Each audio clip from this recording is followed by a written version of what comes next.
Boa noite, pessoal. Estamos iniciando aí mais um dia de live.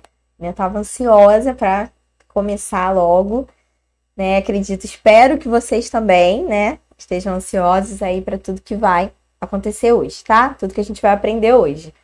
Eu vi aqui que tem gente que tava ontem, que tá hoje de novo, que bom, né? A Rafaela Paiva, mesmo eu lembro do rostinho ali, então eu sei que ela tava ontem, não dá pra lembrar de todo mundo, né? Mas. Então, tem gente perguntando que horas que começa. Todos os dias vai começar às 8, tá, gente? Ontem começou 8, hoje 8, amanhã e na quinta também. 8 horas sempre, tá? Teve mais alguma perguntinha aqui importante que eu agora não me recordo, mas depois a gente vai dando uma olhada aqui. Outra coisa, eu tentei responder, né, as caixinhas de pergunta lá do Instagram. Não consegui responder todas, gente. A minha intenção era de responder. Eu respondi algumas escrito, né, mesmo. Algumas que eram mais fáceis, mais rápido de responder. E as outras que demandavam um pouco mais de explicação, eu queria responder em vídeo, mas não deu tempo, né? Porque dia de live é bem corrido, a gente fica aqui repassando material, enfim, né? Não deu tempo para responder. Mas eu vou tentar, se ainda estiver disponível lá hoje, eu vou tentar responder algumas hoje à noite, assim que a gente acabar aqui, tá? Se não der, vocês vai continuar a caixinha de pergunta amanhã, vocês botam lá de novo, que aí eu prometo que amanhã eu vou responder só em vídeo. Só essas perguntas que ficaram para eu responder no vídeo, tá bom? Então vamos iniciar. Hoje eu não vou ficar enrolando muito aqui. Eu já vi aqui antes de começar, que é da onde vocês eram, né? A gente tá falando aqui do Brasil inteiro aqui, tá vendo a gente? Então não vou ficar enrolando muito, tá? Já vou entrar logo aqui nos slides. Hoje a gente vai falar um pouco sobre a estrutura para intervenção, né? A estrutura para uma intervenção aba eficaz, tá? Que é o nosso propósito aqui. Fazer uma intervenção aba eficaz, né? Então a gente vai falar muito hoje sobre comportamento, sobre a estrutura em si, né? A gente vai falar sobre como você fazer a estrutura mesmo da intervenção. Hoje a gente vai entrar um pouquinho mais na intervenção propriamente dita, tá? Então vamos lá. Antes da gente iniciar, eu tenho alguns avisos importantes aqui para vocês. Nós vamos criar um grupo de WhatsApp só para as pessoas que têm interesse no nosso curso, tá? Existem muitas pessoas que estão perguntando pra gente no privado, perguntaram também nas caixinhas de pergunta, tá? Teve acho que uma até que eu respondi. Estão perguntando pra gente sobre o curso, se a gente tem curso de aba, enfim, a gente tem sim um curso de aba, o nosso curso aba fácil, tá? Então a gente resolveu abrir esse grupo de WhatsApp, onde lá vocês podem tirar todas as perguntas, porque aqui eu não consigo, gente, responder, tá? Então, assim, eu prefiro me ater a responder outras perguntas. Vai ter slide, viu? Lembrei. Era isso que era a outra pergunta que me fizeram, que era importante responder. Estão perguntando aqui.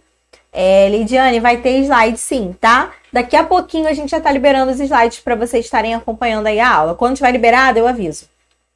Então, a gente vai ter esse link, tá, do grupo para interessados no curso de capacitação Aba Fácil 2.0, tá bom? Então, você que está interessado em saber mais sobre o curso, em fazer o curso, entra no link, tá, do grupo do WhatsApp, 2 interessados. Além disso, quem tiver nesse grupo, no dia que a gente lançar, né, as inscrições do curso, que vai ser na quinta-feira, a gente vai liberar para essas pessoas que estão nesse grupo de WhatsApp, a gente vai liberar com 2 horas de antecedência. Porque o que acontece? As vagas, elas são limitadas, né? Até porque a gente vai fazer um valor promocional para vocês que estão aqui assistindo as lives. Então, as vagas são limitadas. Sem contar que vocês vão ser a primeira turma. Porque a gente já tinha esse curso de aba, só que a gente reformulou todo o curso, né? Então, ele tá um curso bem mais completo. Por isso que a gente botou aba fácil 2.0, porque a gente reformulou o curso, tá? Então, vocês vão ser a primeira turma desse curso novo reformulado, tá bom? Então, vocês vão ser para quem tiver no link, tá? Não é para quem estiver assistindo a live, não. Para quem tiver no grupo do WhatsApp 2 interessados, não é no grupo do WhatsApp da live, é no grupo 2 interessados. Nós vamos liberar as inscrições com 2 horas de antecedência, para você ter mais chances aí de estar adquirindo o curso com desconto, tá bom? Agora, sem mais delongas, vamos entrar no curso. Peço desculpa se minha voz falhar um pouco, porque, né, ontem a gente ficou aqui, eu falei bastante. Então, pode ser que hoje minha voz falhe um pouquinho, tá? Primeiro, a gente vai falar sobre ensino naturalístico e DTT. Tá? Ó, estão perguntando do sorteio, gente. Eu vou falar, eu vou falar aqui, né? Quem foi o ganhador, quem foi o sorteado no final, tá? Então fica ligadinho aí, que no final eu vou estar liberando o nome do sortudo ou da sortuda, tá bom? E hoje também continua, tá, gente? O sorteio, no caso, para amanhã, né? Então, quem não fez, ou quem fez, né, e quiser fazer de novo, só não vale para quem ganhou hoje, tá? Porque aí não é interessante, né? Você ficar com 2 cursos iguais. Então, para quem ganhar hoje não vale mais, né, nos outros dias, mas vai continuar tendo sorteio. As regras são as mesmas, tira foto ou printa a tela, tá? Joga lá nos stories do Instagram e posta a gente, @aprendautismo, e tem que seguir a gente também, tá? Então, vamos lá, a gente vai falar sobre ensino naturalístico e DTT. Eu não sei se vocês já escutaram falar sobre isso, né? Quem sabe, quem entende um pouquinho sobre a aba, de repente já ouviu falar. Tá? Então, vamos lá. Primeiro, a gente vai começar pelo DTT. O DTT, né, que significa aí ensino por tentativas discretas. Tem muita gente também que chama o DTT de ensino na mesinha, né? Mas, como eu falei para vocês, hoje em dia a gente não trabalha mais só com aquele ensino ali de mesinha, tá? Mesmo no ensino estruturado. Porque o DTT, ele é um ensino mais estruturado. E eu vou estar falando melhor sobre isso com vocês. Tá? Então vamos lá, o ensino por tentativas discretas, mais conhecido como DTT, ele é uma metodologia de ensino da aba. Então vamos. O DTT, ele não é a aba, tá, gente? Porque tem muita gente que confunde isso. Muita gente não conhece a lógica do ensino naturalístico, só conhece a lógica do ensino na mesinha, né? Que seria o DTT. Então as pessoas confundem, acham que o DTT é aba, mas não é. O DTT não é sinônimo de aba. Tá? Ele é uma metodologia de ensino da aba. Então, existe a metodologia de ensino DTT e existe a metodologia de ensino naturalístico. Existem até outras, mas que não são muito usual, assim, tá bom? Então, a gente prefere se ater mais nessas duas, tá? Sequência estruturada.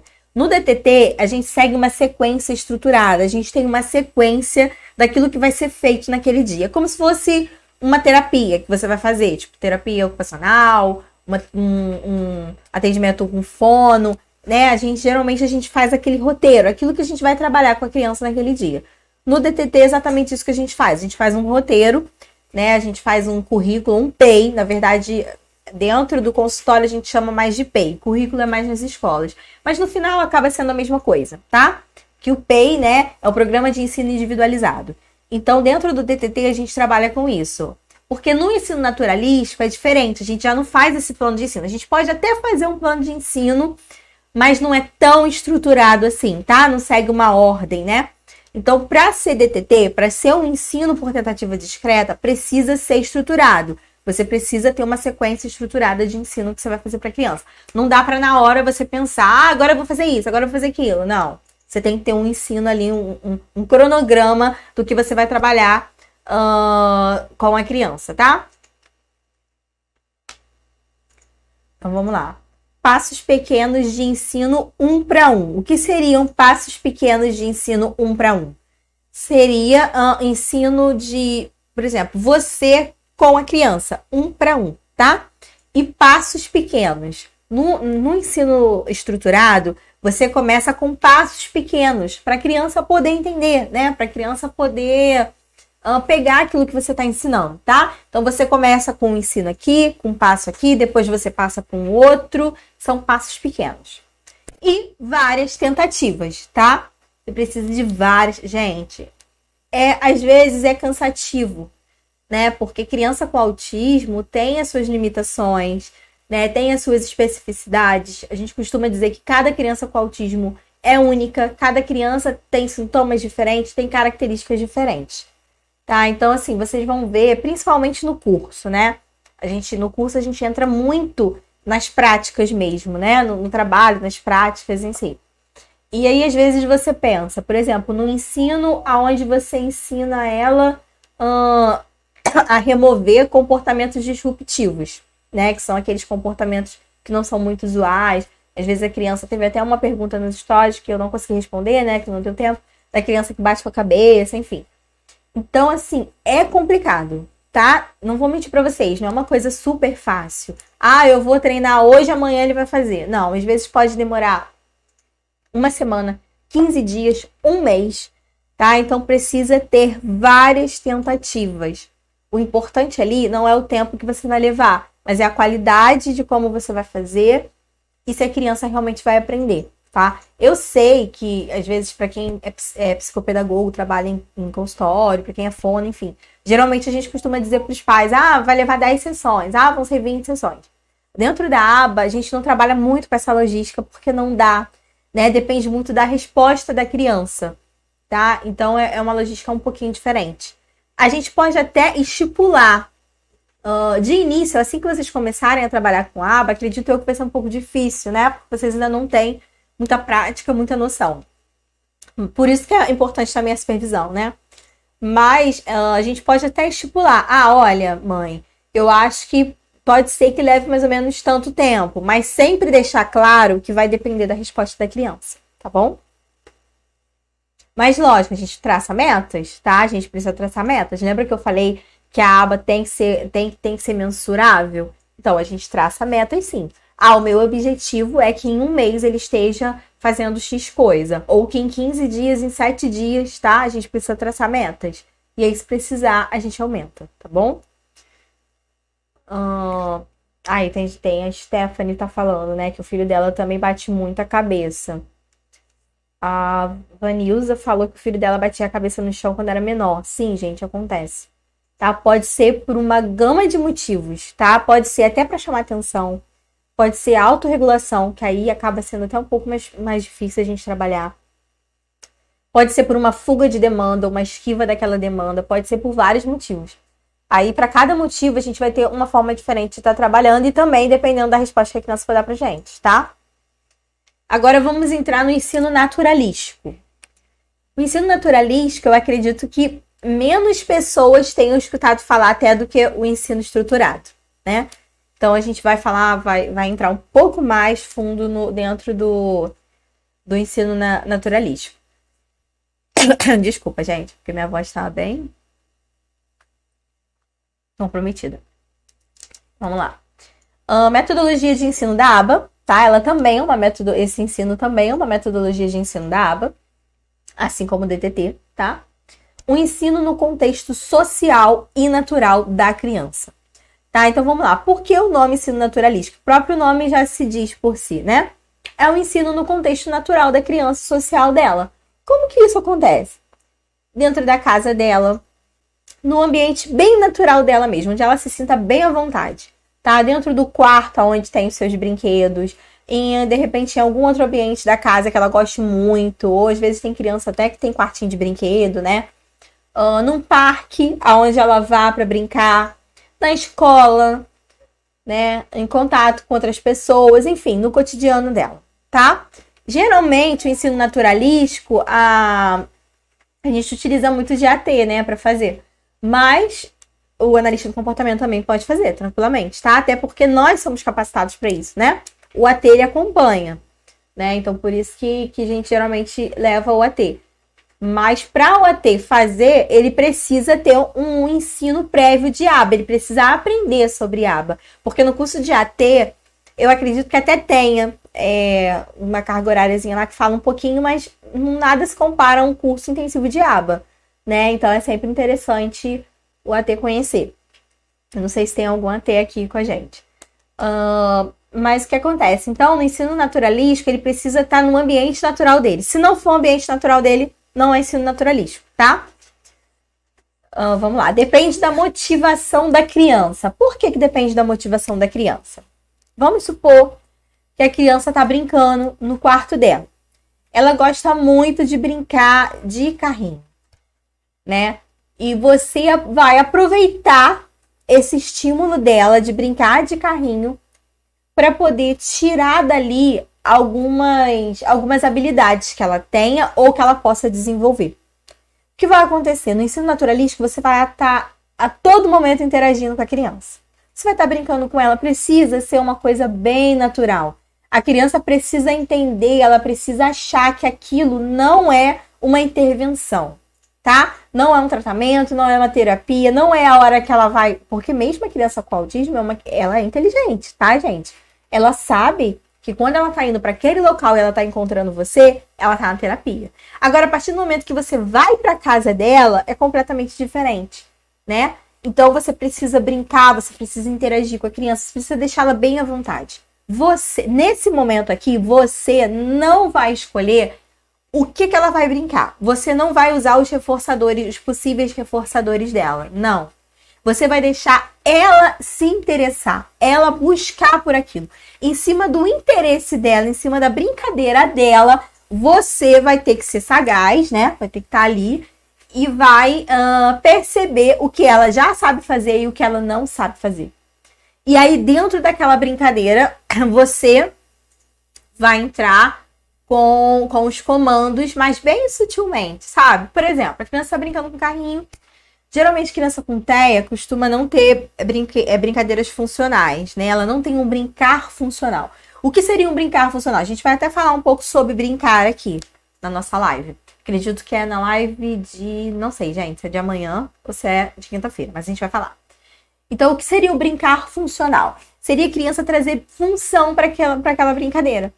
Por exemplo, uma criança neurotípica, né? Que não tem TEA, não tem nenhum comprometimento, né, nas funções de neurodesenvolvimento, ela sabe que se ela tiver uma panelinha, um fogãozinho e uma colher, automaticamente ela vai pegar aquela panelinha, ela vai botar em cima do fogãozinho, ela vai fingir que tá ligando, ela vai mexer e vai fingir que tá fazendo um papazinho. Ou até ela vai criar oportunidades. Minha filha tem vários brinquedos, mas ela costuma deixar espalhado, assim. Eu guardo num baú grande dentro do armário dela, mas como fica ali, então ela não tem paciência de tirar tudo para pegar, enfim, né? Então ela tem cozinha, a cozinha dela faz barulhinho, sai fumacinha, enfim, ela tem muitas coisas. Mas às vezes, como ela não tem paciência para ficar catando os brinquedos, ela às vezes pega um livro dela, bota em cima assim, pega um pauzinho, alguma coisa e finge que aquilo ali é uma vasilha, mexe, diz, mãe, vou te dar comida.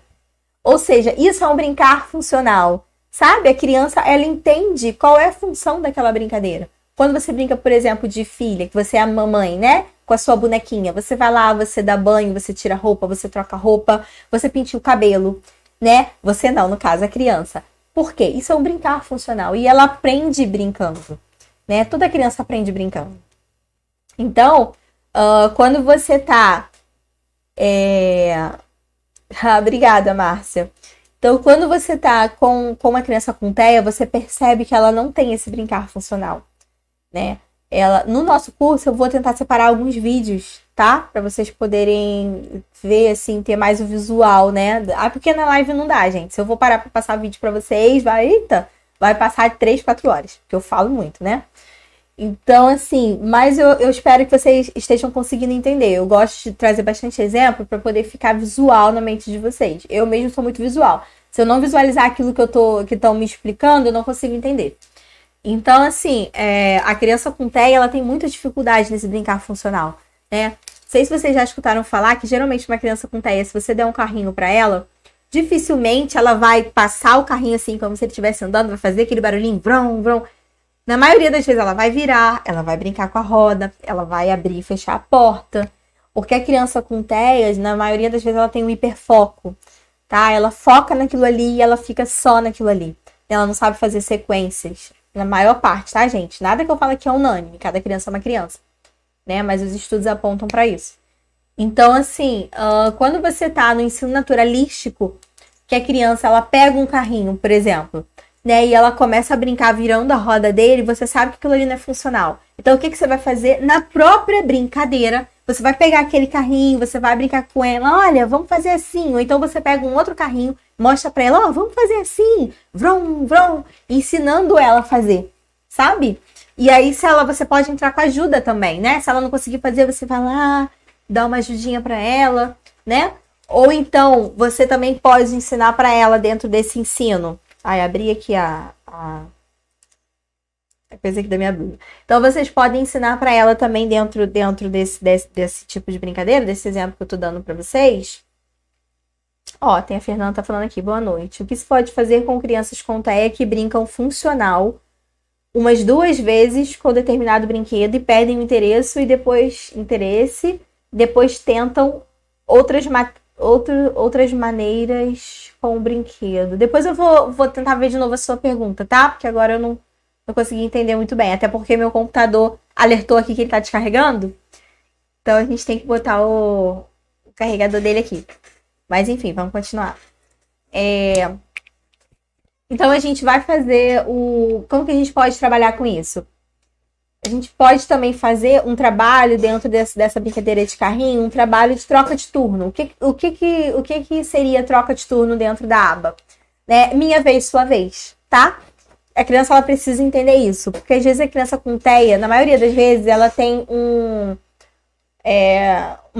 a interação social dela é prejudicada, né? Então, muitas das vezes ela brinca muito sozinha, ela tá muito para dentro de si, então ela não sabe, né? Ela não desenvolveu ainda essa parte de minha vez, sua vez, tá? A vez do outro, brincar com o outro. Então, você pode desenvolver isso com ela, ela tá brincando, ó, minha vez, agora sua vez. Mas, lógico, começando num período curto de tempo, né? Porque senão ela vai se irritar. E por aí por diante você vai aumentando. Isso eu tô dando um exemplo para vocês de brincar com carrinho, mas pode ser com diversas coisas. Habilidade de sentar, habilidade de se locomover, né? Tipo habilidades psicomotoras, tá? Até a própria fala mesmo, vocês podem desenvolver várias coisas. E, gente, o ensino naturalístico é muito rico, né? Porque existem crianças que de início elas não aceitam muito bem o ensino estruturado.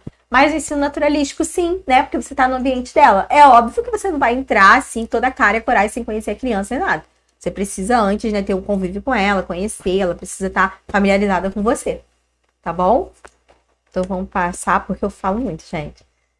Aí, me digam aí, vão me dando feedback, né? Me digam aí se vocês estão entendendo. Ó, a Maria tá falando que minha filha nunca brincou assim com o carrinho. Sempre da maneira certa. Maria, sua filha tem TEA? Mesmo se ela tiver TEA, foi o que eu falei aqui, não sei se você ouviu. Tudo que eu falo aqui, gente, não é unânime, tá? Até porque existem muitas crianças que têm TEA leve, né?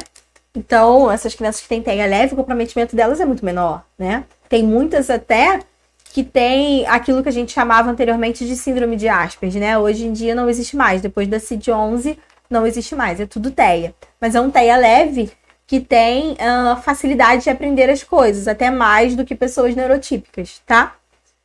Então, assim, nada que eu falo aqui é 100%. São coisas que acontecem na maioria das crianças, comprovadas por estudos, tá bom? Vamos lá. Agora a gente vai falar sobre a tríplice contingência. Gente, eu peço que vocês prestem muita atenção. Porque a tríplice contingência, ela é como se fosse a base da aba, tá?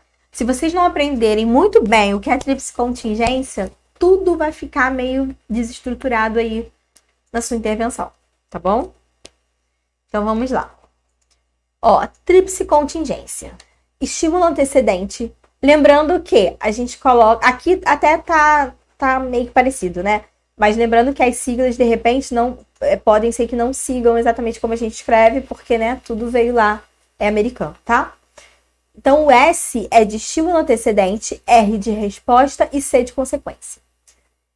Por que a gente está botando essas setinhas e depois a gente puxa a consequência para a resposta?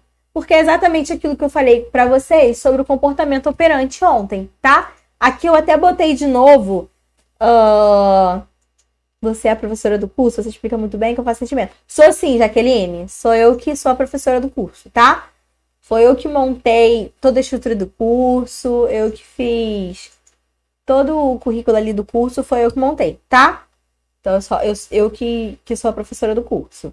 Lá dentro a gente vai ter alguns cursos de bônus para vocês, né? Aí já não sou eu, mas é uma outra professora que também, ela... Professora não, né, gente? A gente fala professora porque a gente tá dando, mas ela também, ela manja muito bem do que ela vai tratar ali nos cursos, tá bom? Mas aí fica como surpresa pra vocês no final. No último dia a gente conta tudo, tá? Então, vamos lá. Então aqui eu coloquei sobre o comportamento operante de novo, né? São ações que produzem alterações no ambiente, ou seja, consequências que retroagem sobre ações do organismo. Então vamos lá, a gente tem um estímulo antecedente e tem a resposta. A resposta é aquilo que deriva de um estímulo antecedente. E depois a gente tem a consequência. A gente sempre vai ter uma resposta vindo depois de um estímulo antecedente. Por quê? Primeiro acontece um estímulo para que depois a gente tenha a resposta sobre aquilo que aconteceu. Lembra que a gente falou ontem da pessoa que vai se apresentar, cantar em algum lugar, ela é aplaudida e automaticamente ela, né, se reforça para voltar a cantar? Então é basicamente isso, tá? Só que aí, no caso, ela teria um estímulo antecedente para cantar, né? De repente ela fez um curso, ela foi chamada, ela cantou e depois ela teve a consequência, que foi ser aplaudida. Dessa consequência de ser aplaudida, ela voltou a fazer a resposta que foi cantar. Entendeu? Espero que tenha ficado claro, mas a gente vai continuar destrinchando isso ao decorrer, tá? Essa é a tríplice contingência. Agora a gente vai falar, o conteúdo será enviado no grupo do WhatsApp. É no grupo do WhatsApp, né? Que vai enviar o slide? Já foi enviado? Já foi enviado, gente, o slide. Desculpa. O slide no grupo do WhatsApp, tá? Então corre lá para vocês verem, para tá pegando e tá acompanhando aqui. Então vamos lá, análise funcional da tríplice contingência. Primeiro a gente falou puramente da tríplice contingência, né? A base, o que é tríplice contingência, e agora a gente vai falar como fazer uma análise funcional dessa tríplice contingência, tá?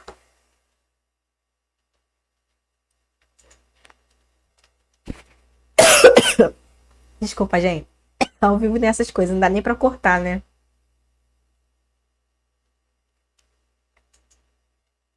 Então vamos lá. Análise funcional da tríplice contingência. Gente, acho que eu engoli errado aqui.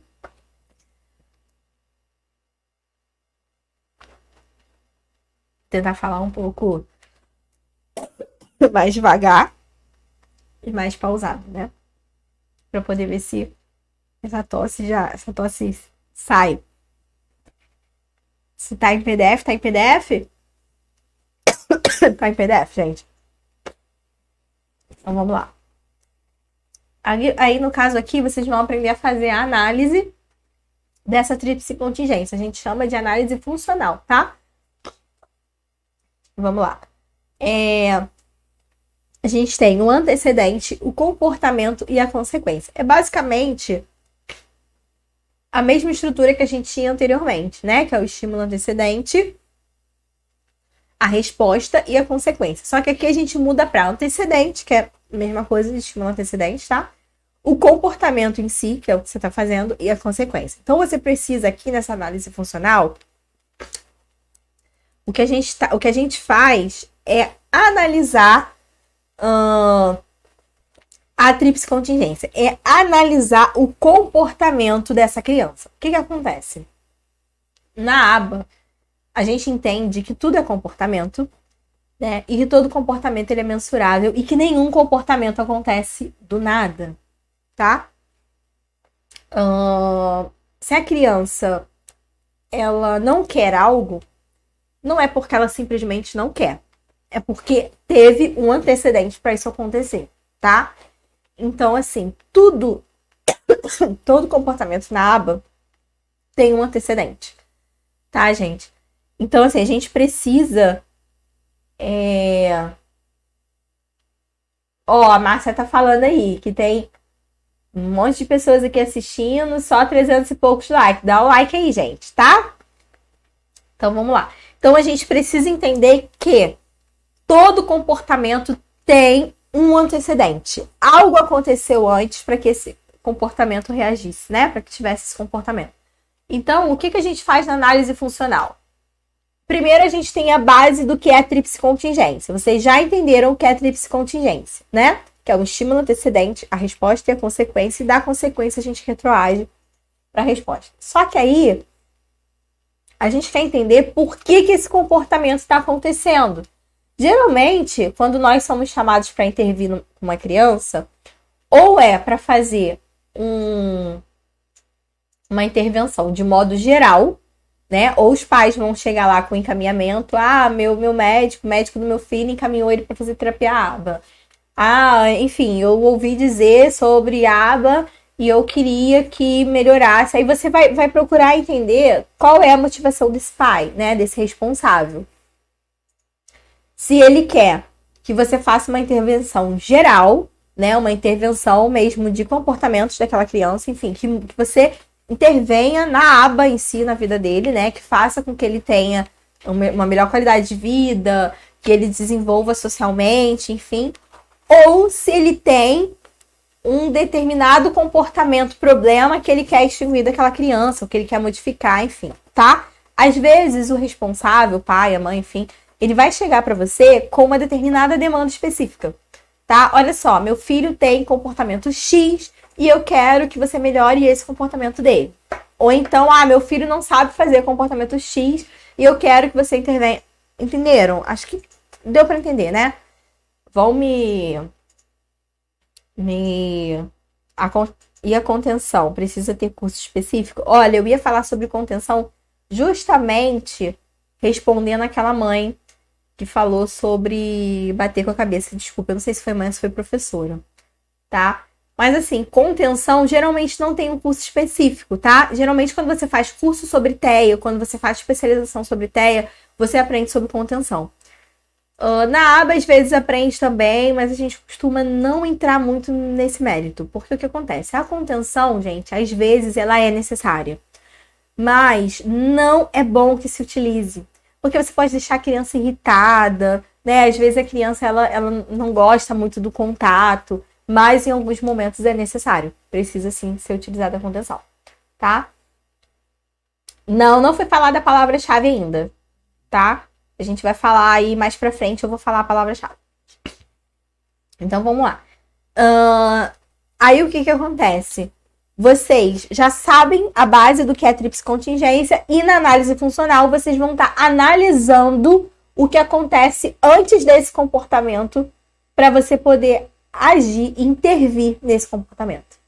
Tá? Então, é basicamente isso que a gente vai analisar na análise funcional. Tá? Então, você analisa o antecedente para entender o porquê daquele comportamento e entender também a consequência, tá? Porque todo comportamento gera uma consequência.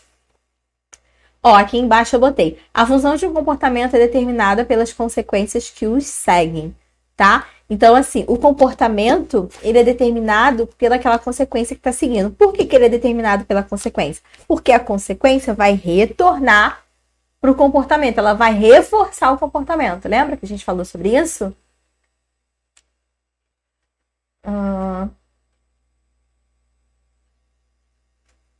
Tá, vamos lá. Eu vou tentar não ficar muito me atendo muito aqui às perguntas agora, porque senão eu não dou andamento, né? Vamos lá. Aqui a gente tem um exemplo. Lembra que eu falei que eu gosto muito de trazer exemplo para ficar claro para vocês? Então, a gente tem um exemplo aqui e eu acho que vai ficar bem bacana. Antecedente, comportamento e consequência, tá? Para vocês entenderem cada um deles. O antecedente, vamos lá. É um exemplo, tá, gente?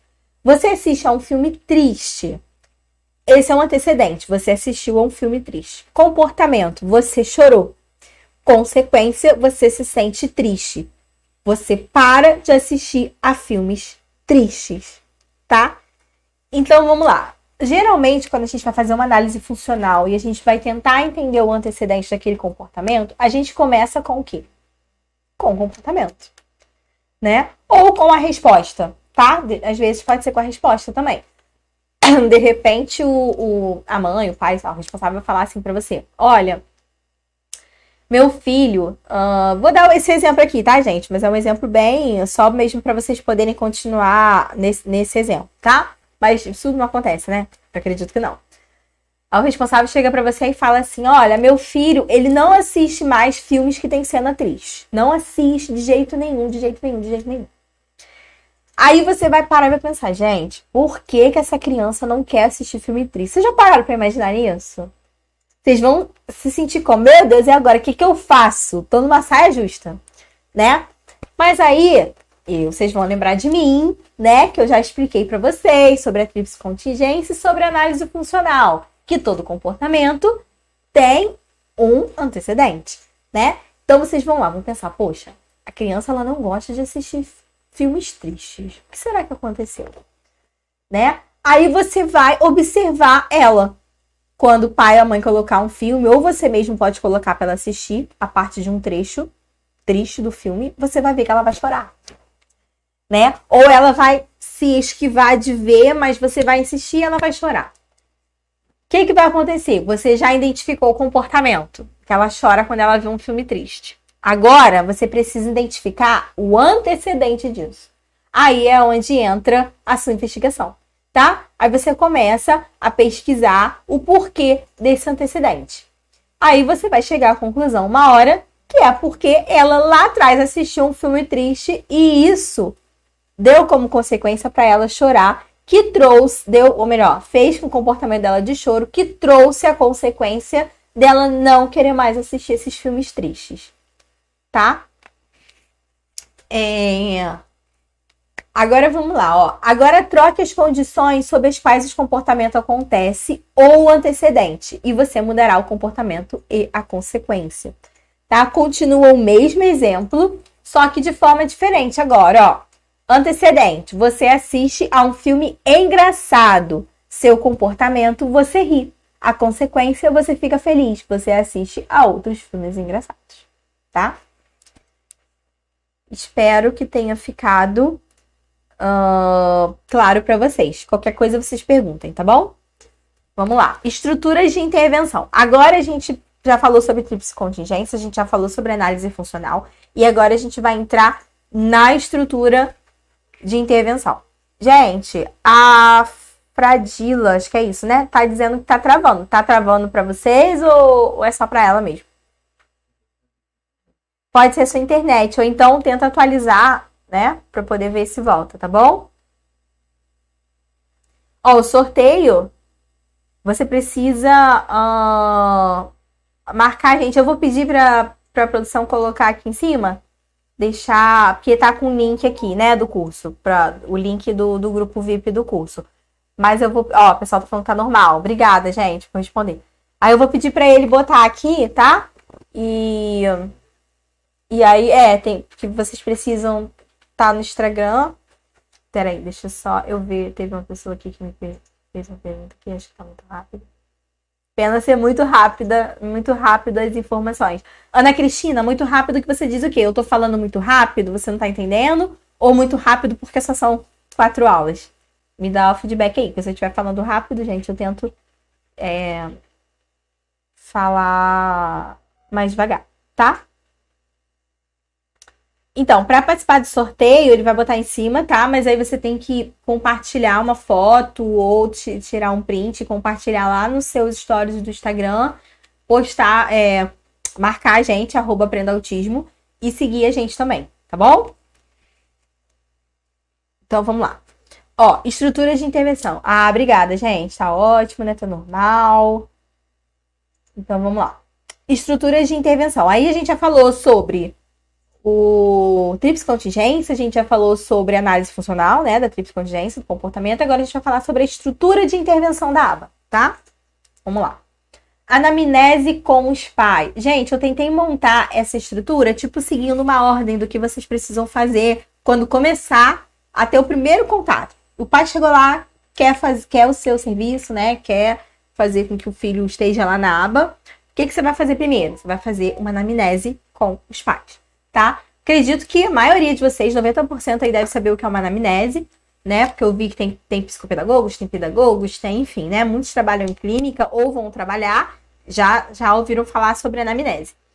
Então, a anamnese é como se fosse um questionário, né? De perguntas e respostas que vocês vão fazer com os pais, tá? Perguntando tudo que foi importante sobre a vida daquela criança. É o momento onde você vai conhecer essa criança antes de você conhecê-la propriamente dito, né? É o momento onde você vai ter mais conhecimento dela dentro da visão dos pais, tá?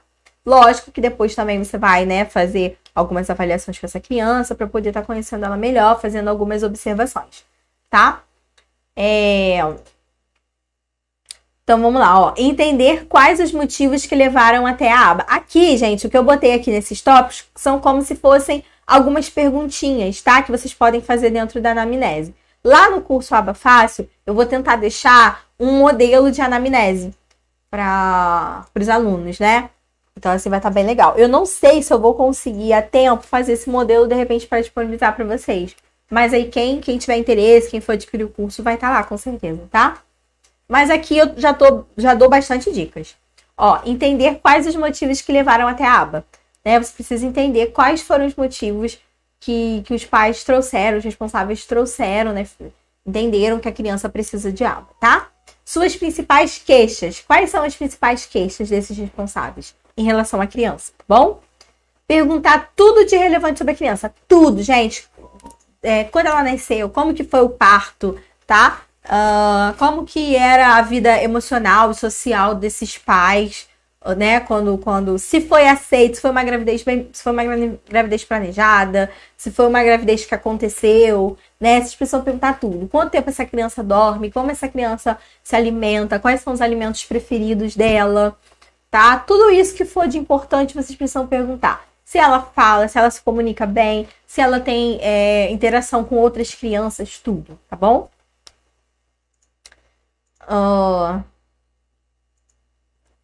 Então vamos lá.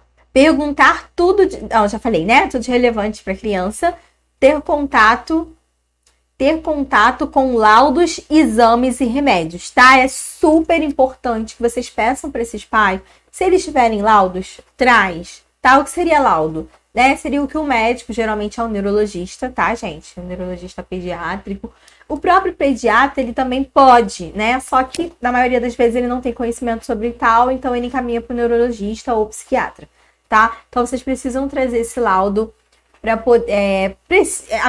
os pais, não é que eles precisam trazer, mas é necessário vocês pedirem para ele trazer, tá? Para você saber se a criança realmente é laudada ou não. Porque, às vezes, o pai escutou falar sobre aba, acha que o filho tem TEA, né? Fez alguns desses testes aí, acha que o filho tem TEA e leva para você. Né? Então, você precisa saber aonde você tá pisando, o que você tá, né? O que tá vindo para suas mãos, tá bom? Ter um questionário estruturado, né? Um questionário bem estruturadinho, já pronto. Não adianta você fazer as perguntas assim, vem na sua cabeça e você faz na hora. Não, né, gente? Pelo amor de Deus, vamos fazer um trabalho bem feito e com excelência. Né? Lembrar sempre que a gente está lidando com vidas, com emoções, com expectativas desses pais, tá? Eles estão depositando a confiança deles, do filho deles, do desenvolvimento dos filhos deles nas suas mãos, tá? A gente precisa ter um questionário aí bem estruturado para fazer essa anamnese. Ter contato com laudos e exames, já falei, né? Pedir vídeos, se for possível, tá? Esses vídeos, gente, esses vídeos geralmente facilitam a nossa vida, né? Quando a gente não pode ir até o ambiente, porque o ideal é que a gente vá até a escola, que a gente tenha contato com os outros terapeutas que acompanham essa criança, que a gente fale com o médico deles, mas nem sempre isso é possível. E que a gente também vá na casa dessa criança acompanhar. Mas, às vezes, não é possível.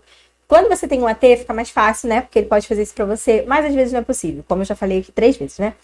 Então, aí você pede vídeos. Né? Vídeos para esses pais, para você poder analisar. E também, gente, o que acontece? Às vezes, o pai, ele fala pra você assim... meu filho fala. Meu filho fala assim e tal. E aí, você pede ele pra gravar. Quando você vai ver essa fala dessa criança, gente, não é uma fala funcional. Às vezes é uma ecolalia, né? Não sei se vocês já ouviram falar sobre ecolalia. Ecolalia é quando a criança repete aquilo que o outro fala. E existem a ecolalia tardia. A ecolalia tardia é quando a criança, ela escutou aquilo em algum momento e aí depois ela vai e repete aquilo. E aí o pai acha que como ela emite um som, como ela tá falando algo, ela fala, né? Ela tem a fala, ela tem desenvolvimento da linguagem. Mas a gente precisa entender que para a criança ter um desenvolvimento da linguagem, a criança ter a fala, ela precisa ser funcional. Então, você precisa, nesses casos, você vai ver que você realmente vai precisar intervir na fala dessa criança, tá? E também é bom para você ver a criança brincando, o desenvolvimento dela, desenvolvimento psicomotor, enfim, né? Várias habilidades aí que ela já tenha, tá?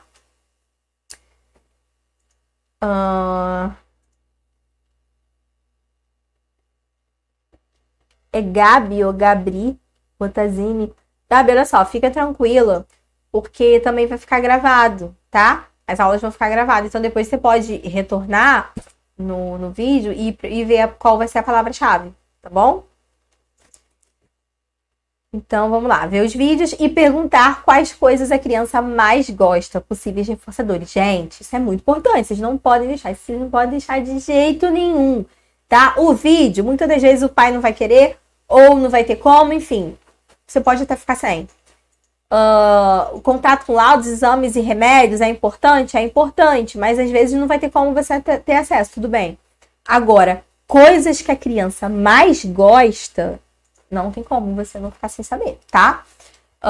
Você pode explicar para esse pai até o que é o reforçador, a lógica do reforçador, por que a gente utiliza o reforçador, por que isso é importante para a aba funcionar, tá? E aí explica para ele que essas coisas que ele gosta vão ser possíveis reforçadores e vai ajudar na sua atuação com a criança, tá bom? Que aí ele vai te dizer, tá? A gente vai ver também que existe a avaliação de preferências, né, que a gente faz para poder identificar quais são os possíveis reforçadores para essa criança. Mas você pergunta, tá bom? E por que é bom ter contato com os remédios? Que eu esqueci de falar. Porque tem muitas crianças que às vezes elas têm reações àqueles remédios. Então é importante que vocês saibam também algumas possíveis reações dos remédios mais utilizados, tá? Dentro da pós-graduação a gente aprende, né, sobre as medicações e tudo mais. Mas isso não impede também que vocês façam pesquisas em sites confiáveis, em artigos, né? Curso de TEA também explica um pouco sobre esses remédios, tá bom? E quem for pai e mãe, às vezes até tem conhecimento, né? Ou quem é profissional também às vezes já tem. Então é bom para vocês poderem saber se de repente a criança ficar um pouco sonolenta, se ela ficar um pouco agitada, que aquilo pode ser reflexo dos remédios que ela tá tomando, tá? Vamos lá, primeiro contato com a criança. Então a gente já falou sobre a anamnese com os pais, que é o primeiro contato com os pais, e agora a gente vai falar sobre o primeiro contato com a criança, tá? Porque primeiro a gente faz contato com o pai, depois a gente fala com a criança. É interessante até que na primeira vez que esses pais forem, esses responsáveis forem, eles não vá com a criança, tá? Porque a gente precisa ter esse primeiro contato, porque como eu falei, criança até é inteligente, né? Então elas podem perceber que você tá falando sobre ela, enfim, tá bom? Vamos lá. Não encha a sala de estímulos que possam ser aversivos. O que acontece? Estímulos aversivos. O que pode ser esses estímulos aversivos? Crianças com TEA, elas têm muita sensibilidade a muitas coisas, né? Elas têm muitas especificidades. Então, existem crianças com TEA que elas têm hipersensibilidade à luz, hipersensibilidade a cores, a texturas.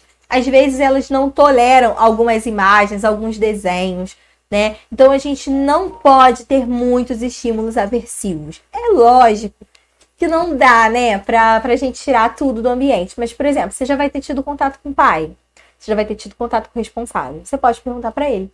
Falar, olha, tem alguma coisa que seu filho não tolera? Seu filho, por exemplo, ele se sente mal em ambiente com muita luz, ele se sente mal em ambiente muito colorido, ou tem alguma cor específica que ele não tolera, algum brinquedo, né?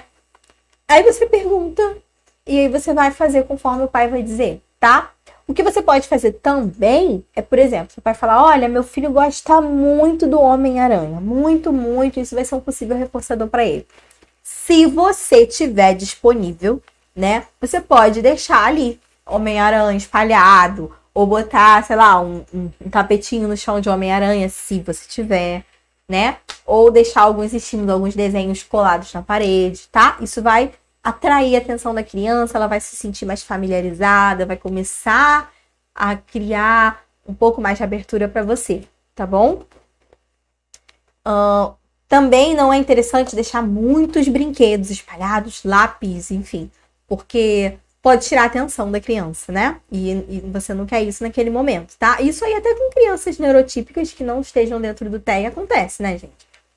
Faça um ambiente agradável, né? Essa questão que eu falei do que a criança gosta, você deixar como estímulo, isso já torna um ambiente agradável para a criança, tá? Brinque com a criança, ganhe a confiança dela. No primeiro contato, gente, que você tiver com a criança, não vai ser a primeira sessão, tá? Tira isso da cabeça de vocês, não vai ser. Vai ser um primeiro contato mesmo, onde vocês vão estar conhecendo a criança, vocês vão estar brincando com ela, interagindo com ela. Nesse brincar, vocês já conseguem identificar coisas que elas gostam, coisas que elas não gostam, coisa que ela faz, coisa que ela não faz, o que ela tolera, o que ela não tolera. Entendeu? Nesse brincar com a criança, você também já está investigando, você também já está observando algumas coisas. Você precisa, o analista do comportamento, ele precisa ter um olhar sempre atento a tudo, tá? O primeiro contato precisa ser livre, somente observação e brincadeira, tá? Você não vai fazer nenhum comando, nenhuma sessão com a criança. Nesse momento, você pode observar coisas que mais interessam ou fazer possíveis avaliações, foi o que eu falei com vocês, né? Observar a criança em seu ambiente natural, escola, casa e parque, e por aí vai. Então, a gente precisa fazer essa observação também, antes de iniciar as sessões, tá? Ou você, ou um AT, tá bom? Ou por forma de vídeos, tá, gente? Se não tiver como de nenhuma forma, por forma de vídeo. Se não for possível, observar, pegar gravações. Tá vendo? Eu já me antecipo, porque eu já sei, então eu já vou falando, né? Avaliação de preferências. Viu? Eu falei com vocês, né, que teria avaliação de preferências. Eu não sabia que já era no próximo slide. A gente vai falar agora sobre um pouquinho sobre isso, Teia, transtorno do espectro autista, tá? A gente não costuma chamar muito de chamar a criança de autista, né? Porque a gente entende hoje em dia que acaba sendo muito pejorativo, né? Enfim. Então a gente fala criança dentro do espectro, criança com TEA, tá bom? Então vamos lá. Avaliação de preferências. Algumas possibilidades, tá? Aqui eu vou passar para vocês algumas possibilidades que vocês vão ter de fazer essa avaliação de preferência. O que seria avaliação de preferência? É quando vocês conseguem avaliar quais são as preferências dessa criança. Essas preferências dela vão ser os possíveis reforçadores, tá? Então vamos lá. Deixe todos os itens de interesse da criança disponível. Como você vai saber qual é o item de interesse da criança? Quais são os itens de interesse da criança? Perguntando aos pais, né, naquela anamnese, e observando a criança, tá? Então você pode deixar todos os itens de interesse disponível para ela, e aí você anota qual ela se interessar mais. Você vai anotando por escalas. O que ela se interessou mais é o 1. O que ela se interessou um pouco menos que aquele é o 12. Tá? Porque vocês precisam ter mais de um reforçador, né? Lembra que eu falei na aula passada? Que é sempre bom ter mais de um reforçador? Para vocês poderem ir variando, até porque às vezes a criança fica... Ela já tá saciada daquele reforçador naquele momento, né? Então, outra opção também para vocês é escolher entre 3 ou 4 objetos. Gente, voltou de novo. Eu tenho que parar um pouquinho para beber água. Senão a tosse volta. Enquanto isso, eu vou lendo aqui o que vocês estão botando.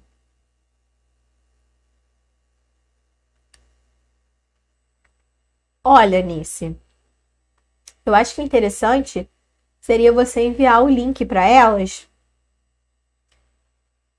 Seria você enviar o link para elas e elas assistirem aqui na live, né?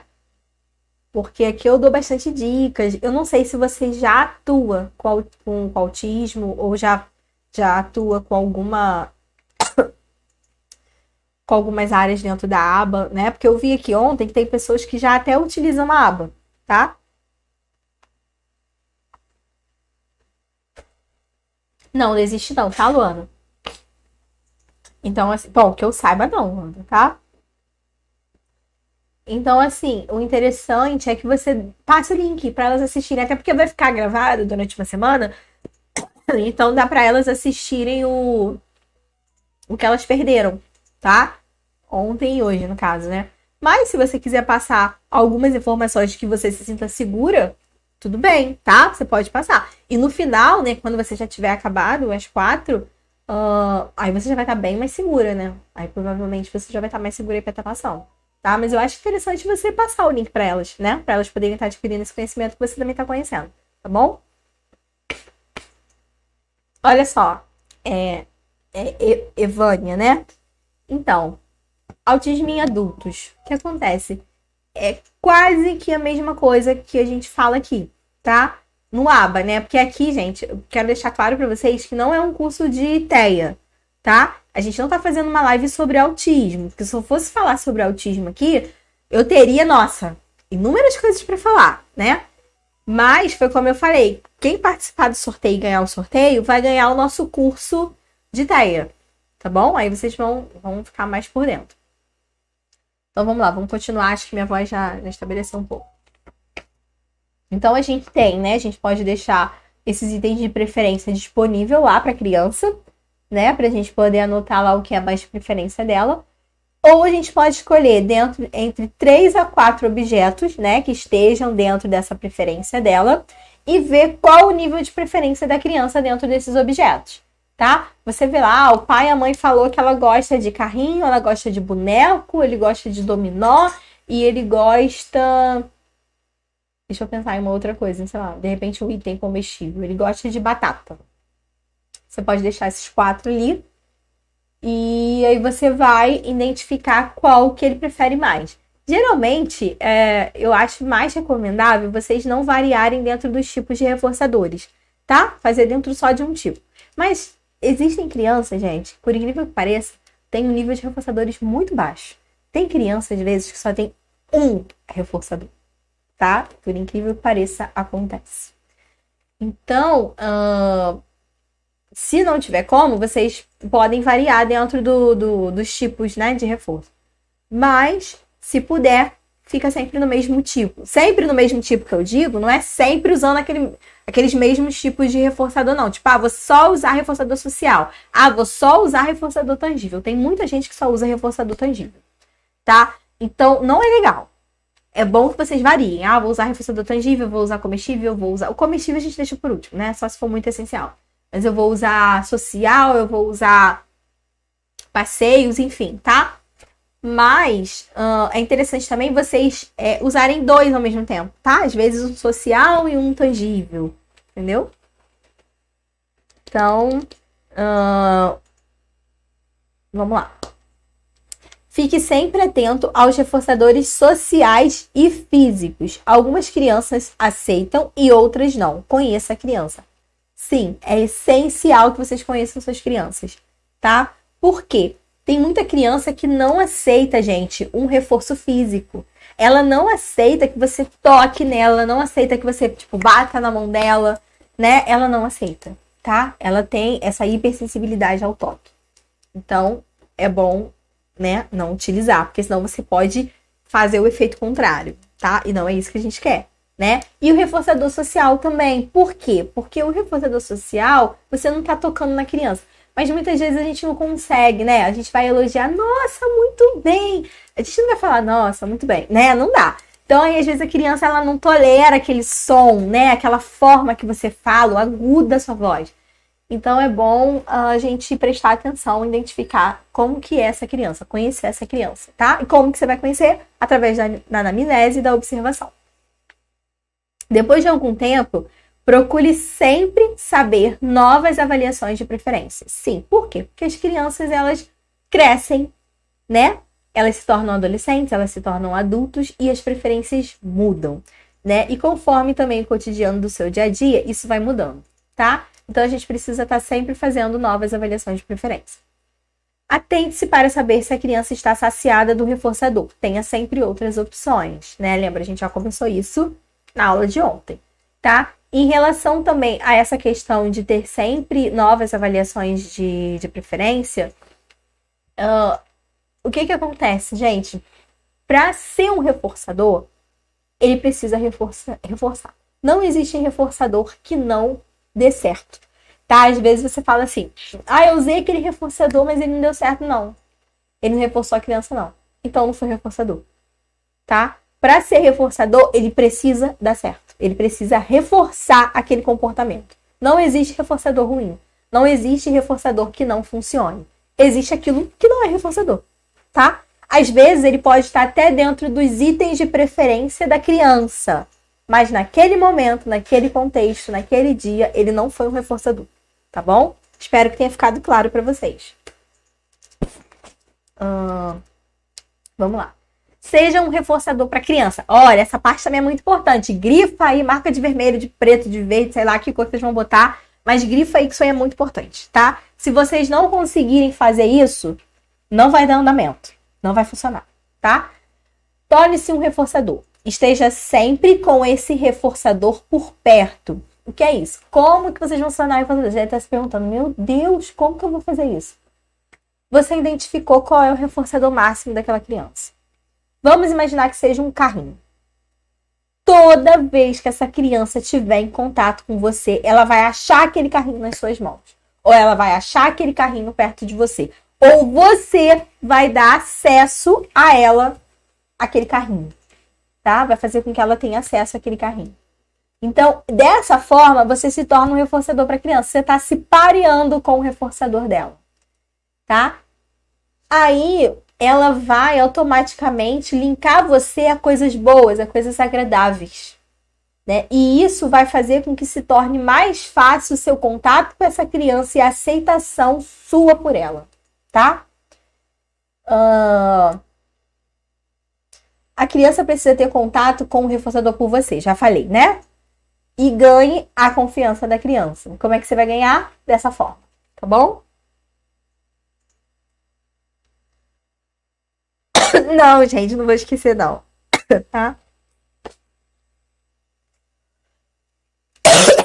Desculpa, pessoal. Hoje tá difícil. Vamos lá. Habilidades que podem ser ensinadas com a aba. Então, assim, agora a gente vai aprender algumas habilidades que vocês podem ensinar dentro da aba. É claro, gente, que existem outras habilidades, tá? Existem inúmeras habilidades que vocês podem aprender. Tem um livro aqui que eu até quero indicar para vocês, que é o Ensino de Habilidades Básicas para Pessoas com Autismo, tá? Ele é um manual de intervenção para comportamento intensivo. Eu também indico ele no curso, tá? No curso eu indico vários outros livros, né? Eu tô indicando porque, assim, ele é um livro bem, assim, legal, dá para vocês aprenderem bem facinho, assim, ele tem uma estrutura, uma didática bem legal, uma diagramação bem legal, e tem também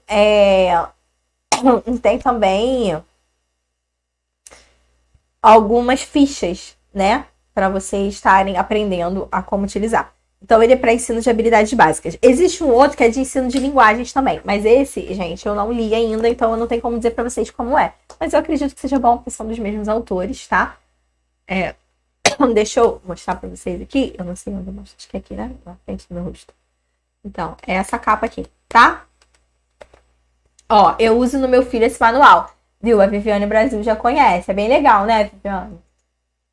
Luzinete, eu coloquei a capa ali. Eu vou pedir pra produção aqui colocar o nome do livro. Deixa salvo aí, tá? Deixa eu passar aqui pra ele.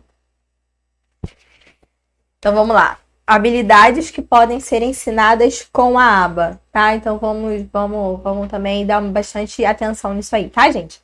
Ó, comunicação e linguagem. É uma habilidade que todo mundo quer saber, né? Ah, conheço um autista, eu trabalho com autista, eu tenho uma criança com autismo, né? Sou mãe de uma criança com autismo que não fala, ou não desenvolveu ainda a linguagem, a comunicação, né? Como que eu faço? A aba também trabalha nisso. Se eu não me engano, não. Amanhã a nossa live vai ser sobre linguagem, tá, gente? Sobre comunicação. Então, assim, tá muito bacana. Não é porque fui eu que fiz, não, tá, gente? Mas, assim, tá muito legal. Eu gosto muito de falar sobre linguagem e comunicação dentro do aba, porque eu acho que é algo, assim, super importante. As pessoas sempre perguntam, né? Vocês sempre têm dúvidas. E é bacana porque, assim, a gente desmistifica muita coisa, tá? Então, tá muito legal a live de amanhã. Não percam, hein? Principalmente vocês aí que têm dúvidas sobre esses temas, tá? Não perdem. Vamos lá. Habilidades sociais, tá? A gente trabalha bastante com habilidades sociais, né? Porque é o que a criança com autismo tem mais dificuldade, tá? Autocuidado, como tomar banho, como ir ao banheiro. Gente, essa questão de autocuidado é muito interessante falar com vocês. Porque o que acontece? Acho que vocês já ouviram falar sobre currículo funcional, né? Às vezes, a gente quer muito que a criança aprenda a ler. Muito, muito, muito, muito. Ou que ela aprenda a escrever, algo desse tipo. Mas como que você vai ensinar uma criança a ler e escrever se ela não sabe nem usar o banheiro? Se ela não sabe nem tomar um banho? Sabe? Então, assim, a gente precisa entender que existem coisas funcionais para a vida da criança que é mais importante, tá? Então, a gente não pode pular etapas, tá bom? Às vezes a criança, você vê uma criança muito desenvolvida, ela tem TEA, mas ela já conseguiu alcançar a leitura, ela já sabe escrever, ela já sabe fazer um monte de coisa. Mas ela não sabe ir no banheiro sozinha. Ela não sabe escovar o dente, ela não sabe tomar banho. E eu não tô falando de crianças pequenas não, tá, gente? Existem crianças grandes, às vezes com 9, 10 anos, que não sabem fazer isso. Sabem ler, sabem escrever, mas não sabem ir no banheiro, não sabem tomar banho, não sabem escovar o dente, tá? Não sabem se expressar corretamente. Então, assim, é muito importante a gente se atentar a isso.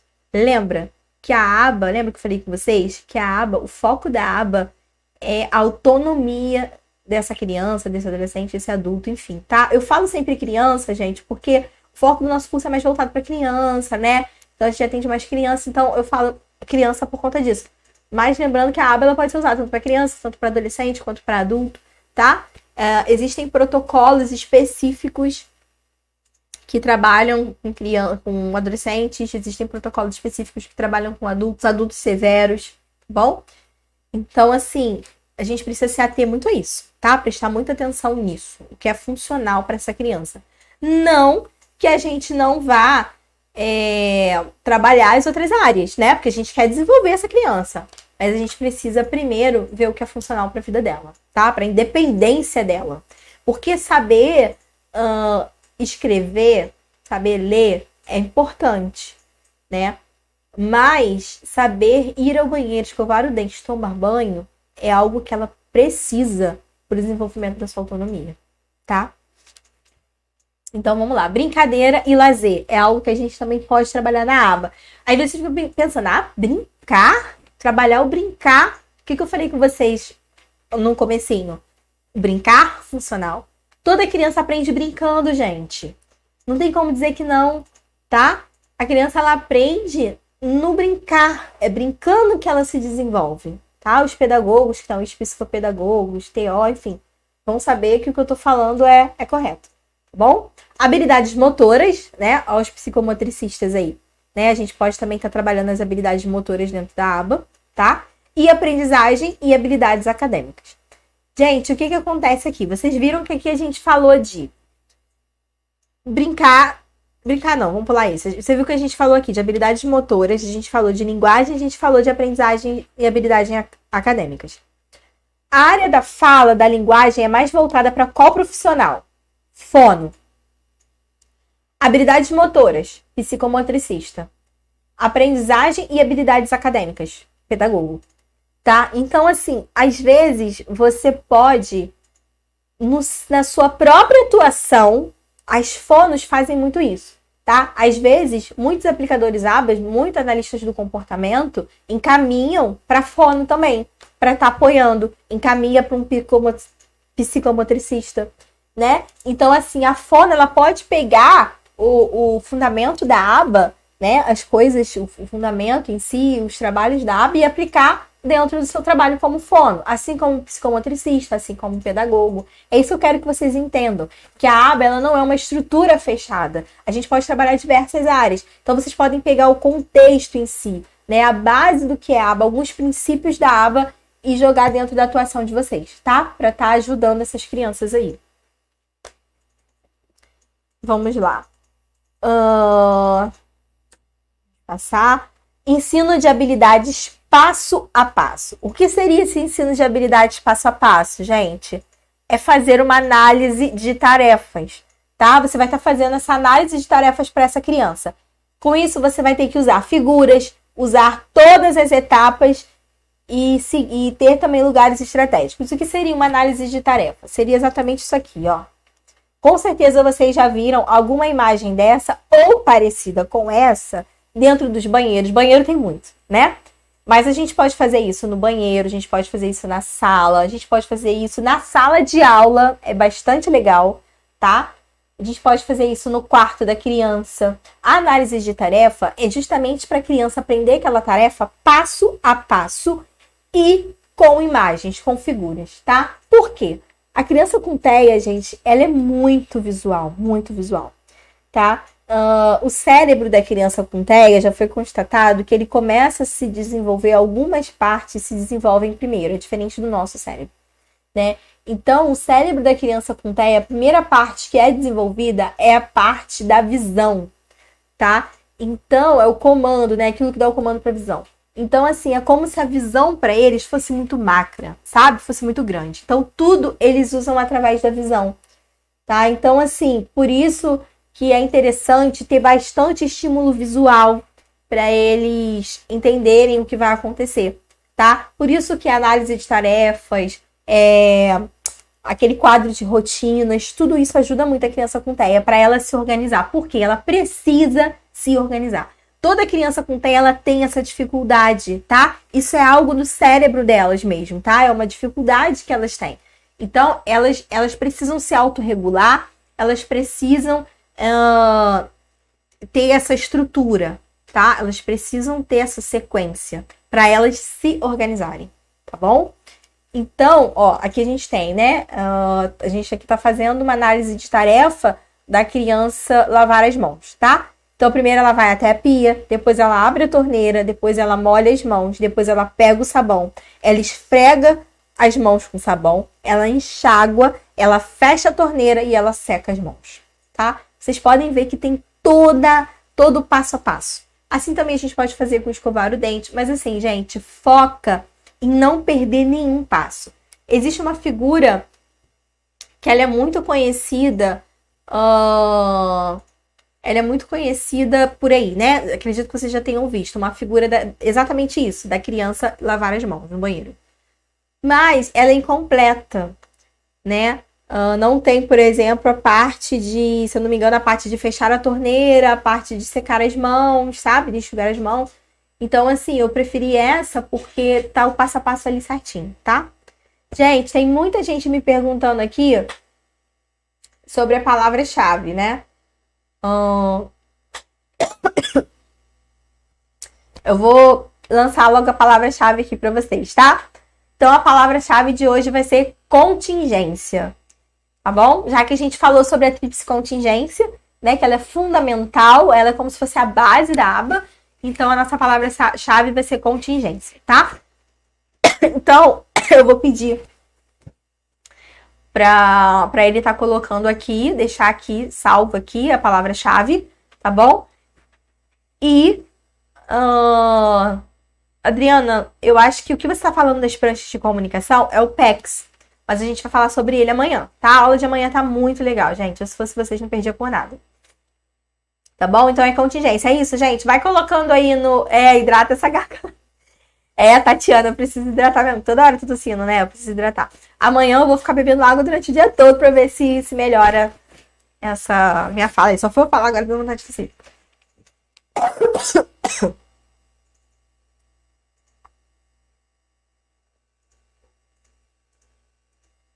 Isso, vamos colocando aí que o pessoal vai vendo, tá? Então vamos lá. Gente, eu pulei aqui. Então, acho que vocês entenderam, né? Sobre a análise de tarefa. Me deem aí o ok que vocês entenderam, se ficou claro, tá bom? Então, vamos lá. Agora a gente vai passar para a parte de avaliação. Prestem bastante atenção. Eu tô falando isso para todos os slides, né? Mas é porque tudo aqui hoje é muito importante, gente. Mas assim, prestem bastante atenção, porque vocês vão precisar, tá? Toda a intervenção que vocês forem fazer, quando vocês forem começar a iniciar as sessões, antes de iniciar as sessões, o que vocês precisam fazer? Anamnese com os pais, conhecer a criança, ter um contato com ela e avaliar, tá? Não existe intervenção sem avaliação. Vocês precisam avaliar para saber o que vocês vão intervir, tá? Mesmo que os pais já chegam com uma demanda determinada, precisa avaliar. Mesmo que o pai e a mãe digam, ele já sabe falar, precisa avaliar. Mesmo que você observe algo ali, observando a criança, você precisa avaliar, tá? Então, é necessário para a aplicação da aba e é necessário avaliar para saber por onde iniciar, né? Foi o que eu já falei aqui para vocês, tá? Avaliação funcional, diferenciar comportamento de resposta. Então, vamos lá. Dentro da avaliação, a gente pode trabalhar com avaliação funcional e avaliação comportamental, tá? Na avaliação funcional, a gente diferencia comportamento de resposta. Aqui vocês estão vendo duas crianças chorando, né? Dois menininhos chorando. A gente botou até menininhos iguais, né? Pra ficar assim mais chamativo. Vamos supor que eles sejam gêmeos. Eles estão chorando. Os dois estão fazendo a mesma coisa, certo? Eles estão tendo o mesmo comportamento? O que vocês acham? Esses dois menininhos chorando, eles estão tendo o mesmo comportamento, gente? Ó, o certificado, Gisélia, vai ser liberado no final, tá? Aí você vai precisar responder as 4 palavras-chave que a gente vai estar liberando aqui. Foi liberada uma ontem, a gente liberou uma agora, né? Que é contingência. E vai ter outras perguntinhas lá para vocês fazerem, mas nada muito assim, coisa não, tá? Aí, estão respondendo, né? Sim, sim, estão tendo o mesmo comportamento. Sim, sim, sim. Tá. E se eu disser para vocês que eles não estão tendo o mesmo comportamento? A Ana Luísa botou aqui não, né? Você deve ter algum conhecimento prévio de aba. Então, gente, não, eles não estão tendo o mesmo comportamento. Porque dentro da análise do comportamento, a gente enxerga comportamento como aqui. Eita, meu Deus, passei aqui os slides todos. A gente enxerga comportamento quando a gente identifica a resposta que a pessoa está tendo. Por exemplo, aqui, qual é a função desse comportamento, né? A gente precisa identificar. A gente lembra que a gente tem que fazer aquela análise anterior? Então, um deles aqui tá chorando porque ele tá feliz, né? Ele ficou sabendo que ele vai passear, enfim, vai para um lugar que ele queria muito e ele tá feliz e ele tá chorando de emoção. O outro aqui tá chorando porque ele perdeu um brinquedo que ele gostava muito ou porque o cachorrinho dele morreu. Né? Vamos botar aqui o cachorrinho dele morreu. Tá? Até na intervenção aqui seria diferente. Né? Porque esse menino aqui que tá chorando porque o cachorro morreu, ele vai precisar de repente de um psicólogo, ele vai precisar ser tratado das áreas da emoção dele. O outro não. O outro tá simplesmente feliz. Tá? Então vamos lá. Dentro da aba, aquilo que a pessoa faz é a resposta. Lembra que a gente falou sobre isso? Né? Então, assim, é aquilo que elas fazem em um determinado contexto. Né? No caso, então, vamos lá. Aquilo que a criança está fazendo dentro da aba é a resposta. E aquilo que ela está fazendo dentro de um determinado contexto é o comportamento. Então, vamos lá. O comportamento, a gente sempre tem que analisar a resposta para depois saber qual vai ser o comportamento. Aí, ó, a Viviane está falando aqui. O comportamento depende do motivo anterior. Seria isso? Sim. É basicamente isso, tá? Só que a gente precisa analisar a resposta. Na verdade, Viviane, é mais ou menos isso. Porque a resposta que vai ser derivada do que aconteceu antes, tá? Por exemplo, a resposta dele aqui foi chorar. Né? Então, a gente precisa analisar, por exemplo, isso aqui é para vocês entenderem que quando vocês estão vendo a criança fazer um determinado comportamento, muitas das vezes não é aquilo que vocês estão vendo por si só. Não é o mesmo comportamento porque podem ter estímulos diferentes. Sim, exatamente isso, Daniele. Tá? Isso, que motivou esse comportamento. Então, olha só, vamos lá. Deixa eu ver um exemplo aqui bem prático assim para vocês. Tá, criança com TEA, tem algumas crianças com TEA que costumam bater, né? Ser um pouco agressivas. Então, às vezes, uma criança com TEA, ela pode bater porque realmente ela tá sendo agressiva. Na maioria dos casos não é por isso, tá, gente? Mas ela pode bater também porque ela quer falar com você. Ela quer te chamar. A criança com TEA, ela não consegue ter, na maioria das vezes, tá, gente? Ela não consegue discriminar muito as suas emoções.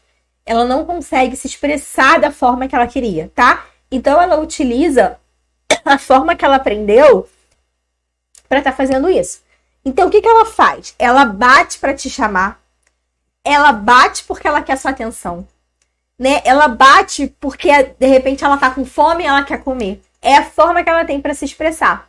Então, você pode olhar e falar, qual é o comportamento? É bater. Né? Você vai olhar uma criança batendo, agora você vai dizer que o comportamento dela é bater. Você vai olhar ela batendo daqui a 1 hora, você vai dizer que o comportamento dela é bater, é sempre bater, mas não é. A resposta dela ao estímulo antecedente foi o bater, tá? Qual foi a resposta dela? Se ela tá batendo em você porque ela tá com fome, qual foi a resposta dela? Desculpa, gente, a resposta não. O estímulo antecedente dela foi a fome. E qual é a resposta dela a essa fome? é o bater. E qual foi o comportamento que ela estava querendo ter? Chamar a sua atenção para você dar comida a ela, tá? Então, deu para entender, gente? Ou ainda tá complicado? Fala aí para mim.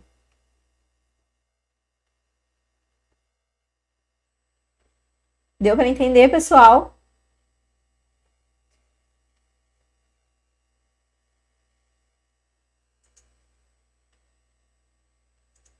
É, né? Verdade, essa tosse tá acabando comigo, sim. Tá. Tem algumas pessoas que entenderam, outras estão pedindo para explicar de novo. Tá, vamos lá então. Olha só. Vocês têm duas crianças. Ou de repente, vamos botar a mesma criança, acho que fica mais fácil. A Tamires está dizendo aqui que foi perfeita a explicação, que ela entendeu. Tá, mas como nem todo mundo entendeu bem, eu vou repetir, tá bom, gente? Então vamos lá. Uma criança com TEA, vamos supor que ela bata em você, né? Ou então vamos lá, ela vai bater no amiguinho. Ela bateu no amiguinho e você quer entender o porquê que ela bate nos amiguinhos. Por que ela bateu no amiguinho naquele momento? Ou por que ela bate nos amiguinhos, tá? Então lembra que você precisa analisar o antecedente?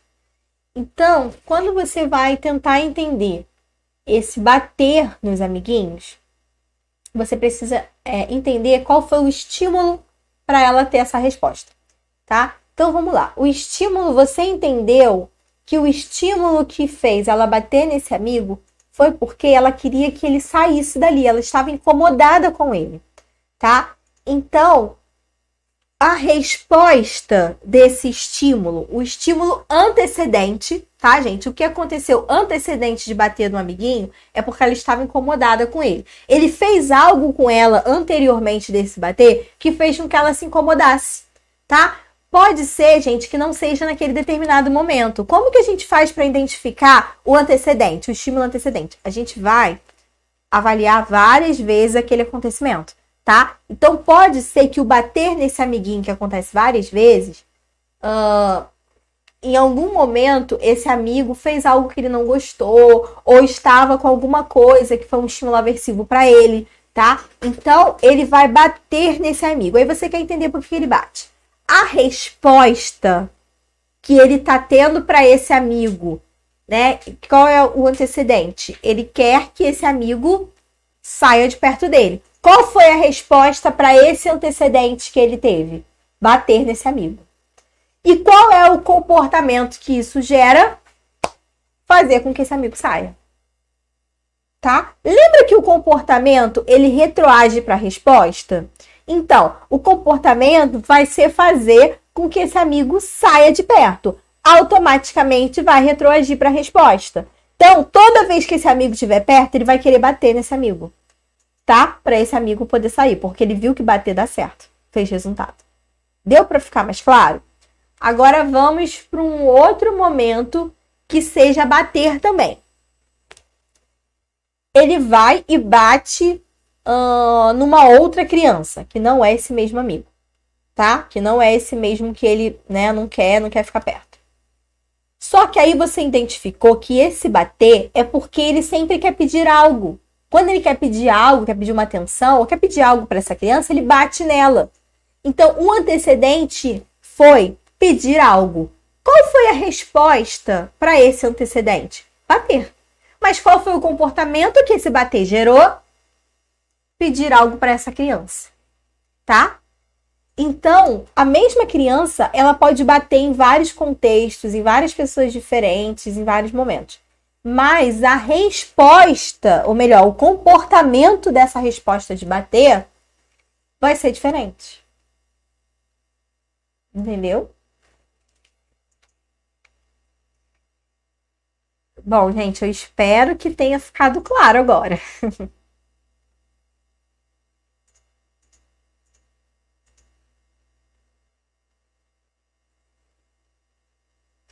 Tá? Quando a gente fala de comportamento, gente, a gente precisa olhar para o contexto que a resposta acontece, tá? Você precisa olhar para aquele contexto ali para você poder entender qual foi o comportamento daquela resposta. Por exemplo, aqui, o contexto desse menino, de um desses meninos aqui, era o cachorrinho dele que morreu, né? Então, a resposta para essa morte desse cachorro foi o choro, né?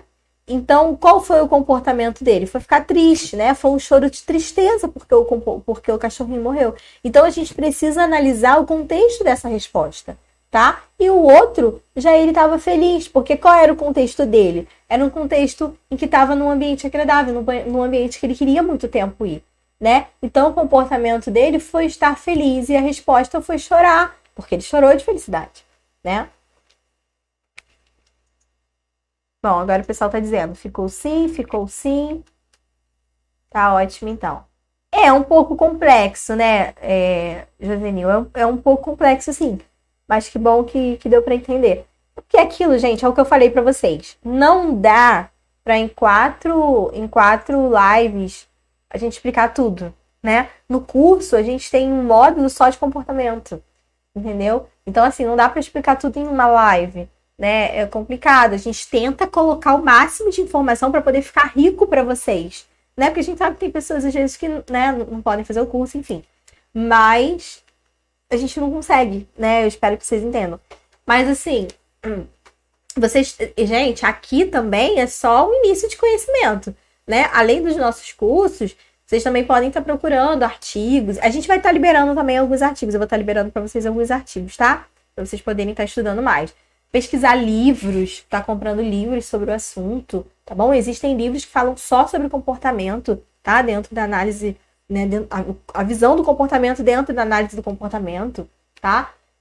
Então, assim, o conhecimento, ele é uma busca, tá? Você precisa sempre estar buscando se desenvolver nesse conhecimento. Aqui eu vou mostrar para vocês. Ó, vou mostrar para vocês aqui como que é a folha de observação e avaliação funcional, tá? Aqui é um modelinho de folha, né? Vocês podem estar fazendo da forma que vocês acharem melhor, mas é um modelinho. Lembra que eu falei que na aba tudo tem que ser registrado, é mensurado? Então a gente registra tudo, todos os passos, todos os momentos, tudo que a criança fizer, tá? Então aí tem o nome da criança, o nome do observador, que no caso é você, né? A data e hora e o período da observação, e aí tem antecedente. O que aconteceu imediatamente antes do comportamento? Comportamento. Descreva. Comportamental e exatamente o que aconteceu ou foi dito. E consequência, o que aconteceu imediatamente após o comportamento, tá?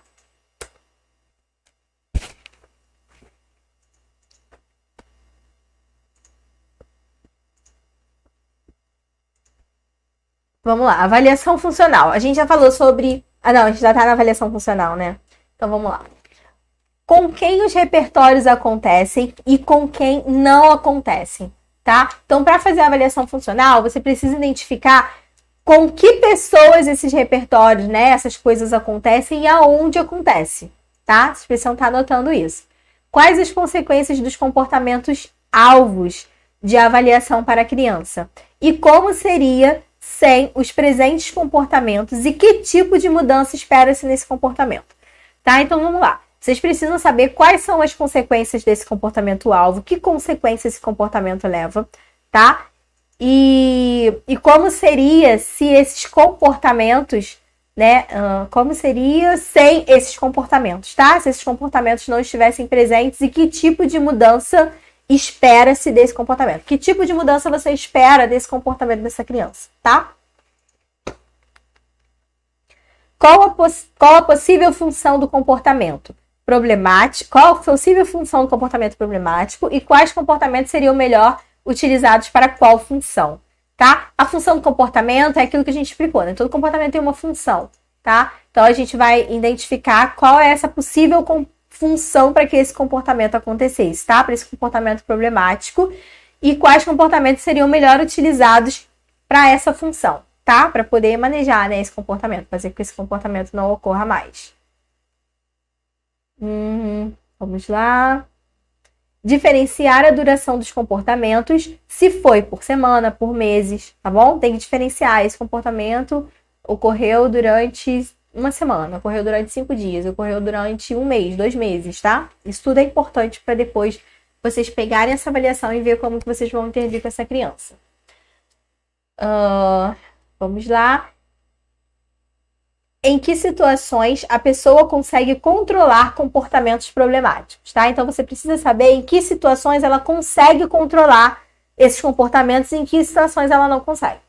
Pessoas são impactadas com comportamento problemático? Vocês precisam saber, isso é uma pergunta, tá? Vocês precisam saber se algumas pessoas são impactadas com esse comportamento. Por exemplo, o comportamento de bater, sim, acontece, né? As pessoas são impactadas com esse comportamento, né? Elas apanham.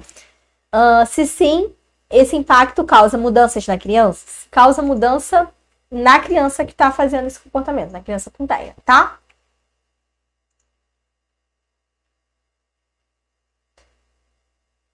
Eu não estou entendendo o que você está querendo dizer, Edilene. Você pode reformular essa pergunta?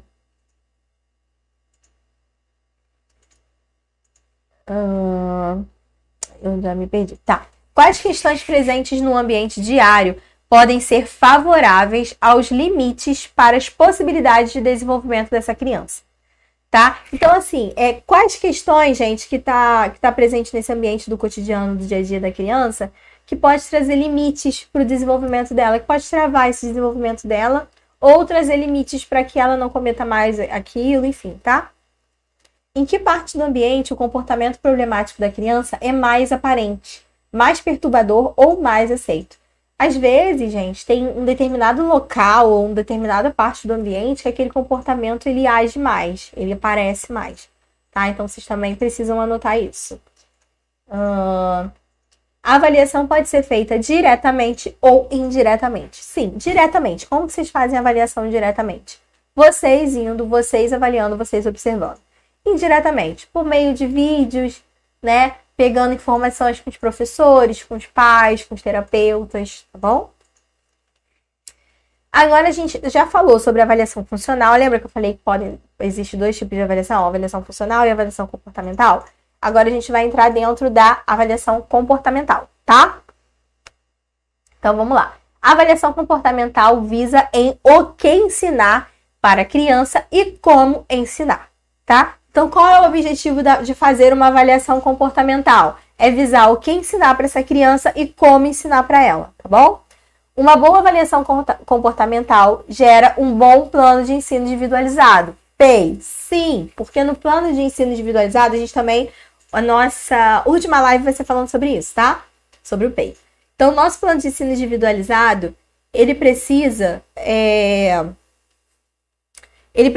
ter ali a metodologia de ensino, como você vai ensinar essa criança dentro do ABA, claro, né? E ele precisa saber o que você vai ensinar para essa criança. Você precisa traçar os objetivos que você vai ensinar e os objetivos de como você vai trabalhar, de como você vai ensinar. Então, para isso, você precisa fazer uma avaliação comportamental, tá? Para fazer uma boa avaliação comportamental, é necessário uma análise motivacional, análise do desenvolvimento e análise dos relacionamentos sociais, tá? Lembra que na avaliação comportamental você está avaliando o comportamento, né? Então você precisa fazer uma análise da motivação da criança, né? Uma análise do desenvolvimento dessa criança e uma análise das relações sociais que essa criança tem, tá? Ana Cláudia, eu tô tentando ser o mais rápido possível correr pra gente terminar logo, porque já tá quase em 2 horas a live, né? Mas assim, a gente precisa passar por todos esses conteúdos porque é muito importante, tá?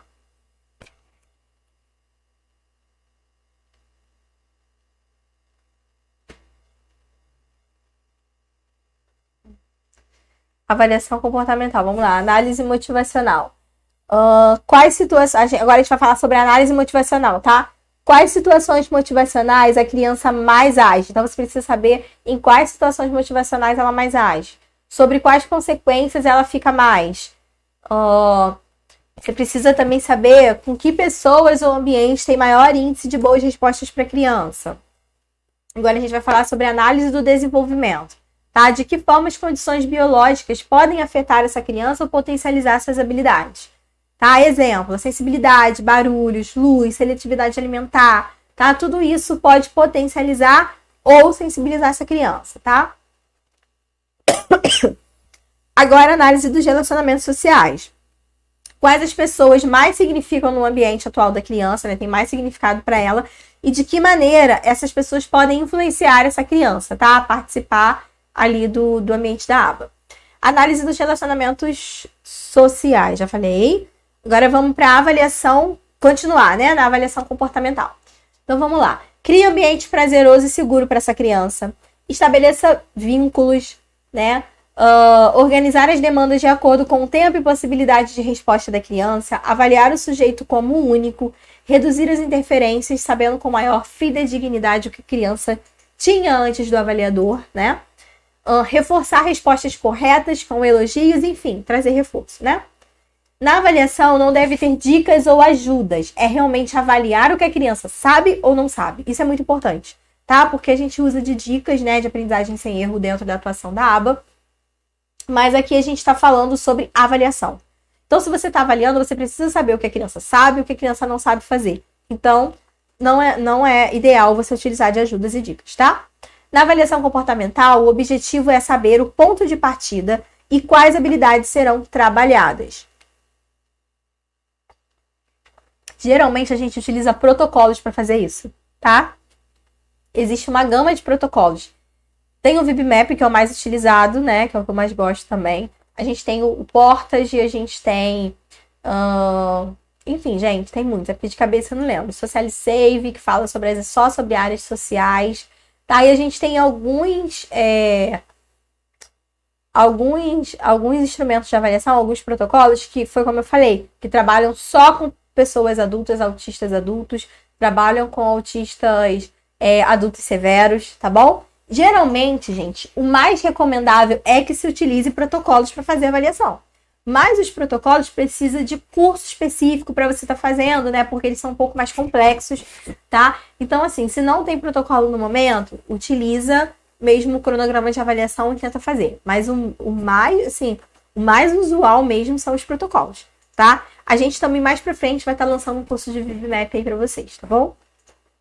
É necessário avaliar em diferentes ambientes. Já falei, né? Domiciliar, escolar, clínico, mesmo que serviu para avaliação funcional.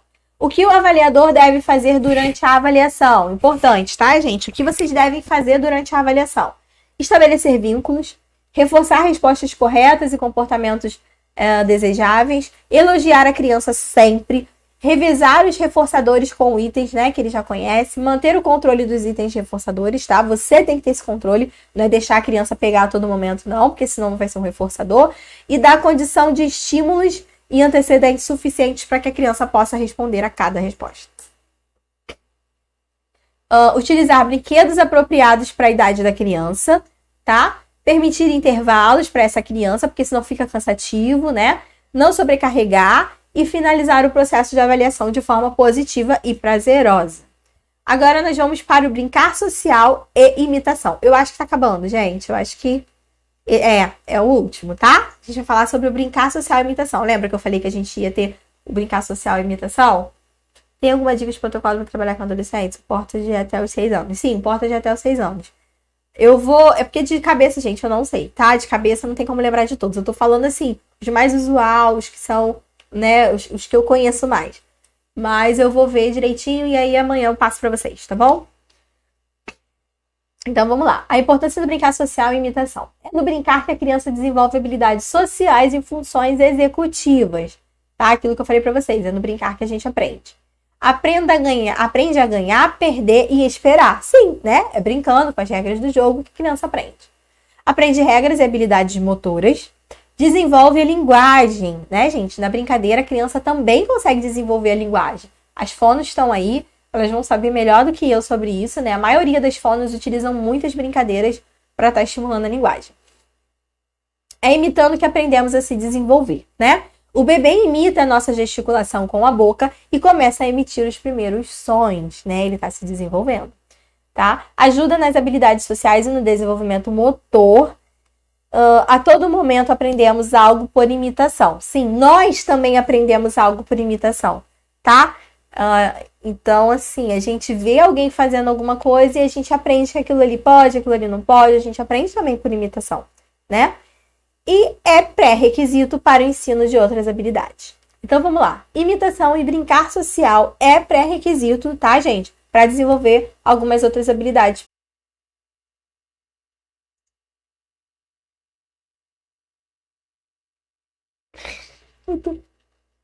Voltou? Gente, voltamos aqui, né? Tinha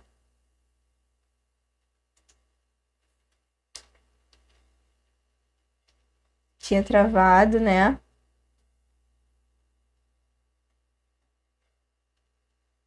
Deixa eu só ver aqui. Voltou, né, pessoal? Botou aqui, voltou. Então tá bom. Vamos lá. Vocês conseguiram ver a parte que eu falei sobre brincar social e imitação? Conseguiram? Ou travou nesse momento?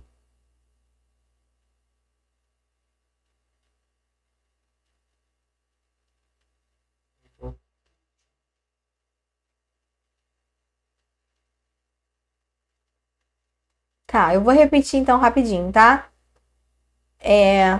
Vamos lá. Ó, é no brincar social, ou melhor, é no brincar, né, que a criança desenvolve habilidades sociais. Só o início, né? Então vamos lá, que desenvolve habilidades sociais e funções executivas. Né? A criança ela aprende a ganhar e perder brincando, tá? Ela aprende regras e habilidades motoras e ela desenvolve a linguagem, tá? As fonos, mais do que eu, sabem, né, que o brincar é super importante para desenvolver a linguagem. Elas brincam muito dentro das avaliações dos atendimentos delas, né? E é imitando que a gente aprende a se desenvolver, né? A todo momento. O bebê, ele imita a nossa gesticulação, né, com a boca quando a gente está falando, e assim ele começa a emitir os primeiros sonzinhos dele também, tá? E a imitação também ajuda nas habilidades sociais e desenvolvimento motor, e a todo momento a gente aprende por imitação, a gente mesmo, tá? A gente vê coisas e a gente imita, né? A gente sabe que aquilo pode, que aquilo não pode, é imitando, tá? E a imitação e também o brincar é um pré-requisito para os ensinos de outras habilidades, tá bom? Então vamos lá, a gente conseguiu terminar nossa aula, né? Em menos de 2 horas aí a nossa live. Eu tentei correr agora no final para poder a gente conseguir, né, chegar em menos de 2 horas. Espero que vocês tenham entendido, mesmo correndo, né? Se ficou alguma dúvida, vocês podem estar perguntando lá na caixinha, que vai ficar disponível também para vocês, tá? Lá no Instagram. Então vai lá e faz pergunta, que amanhã eu prometo que eu vou tentar responder o máximo possível que eu conseguir, tá bom? A palavra-chave é contingência, tá? É contingência. Então é isso, gente. Aí tá aqui os avisos, né? Que é a caixinha de pergunta. O link dos slides tá lá no grupo do WhatsApp, tá? E não esquece do nosso grupo do WhatsApp de interesse, tá? Vai mandar novo link? Tá, olha só. A gente vai ter que mandar um novo link no grupo de WhatsApp dos interessados no nosso curso do Aba Fácil 2.0. Mas quem já entrou naquele link não tem problema, já tá lá, já tá no grupo, tá? Só que a gente vai criar um novo link, tá bom? Para você que não entrou ainda e quer entrar dentro desse grupo dos interessados, porque lá você vai ter mais informações sobre o curso, tá bom? Você vai poder fazer perguntas pra gente, tá? E é isso, pessoal. Mas ainda não tá liberado ainda para comprar o curso, não, tá? Só vai estar liberado na nossa última live, as inscrições, tá bom? Então é isso, pessoal. Espero que vocês tenham gostado. Espero que vocês tenham aprendido, né? Que eu tenha conseguido passar alguma coisa para vocês de forma clara. Desculpa por eu falar muito, né? Mas é porque eu acho que é necessário. E cada pessoa aprende de um jeito. Tem gente que é mais objetiva, tem gente que gosta mesmo, né? Que fale mais, que explique mais. Então a gente precisa atender todo mundo. Né? Então é isso, amanhã a aula tá muito bacana, a gente vai falar sobre comunicação, sobre linguagem, tá? E é isso, eu espero vocês até amanhã, tá bom? Eu espero vocês amanhã. Quem ganhou o sorteio? Gente, eu esqueci de falar quem ganhou o sorteio, desculpa! Vou me cuidar sim, Cláudia, desculpa, gente, também pelas tosses. É porque não tem como. Se fosse gravado, né, a gente conseguia cortar, mas como é ao vivo não dá, né? Não dá para eu sair, enfim. Ó, ele vai botar aqui na tela quem ganhou o sorteio. Peraí, gente, deixa eu ver aqui.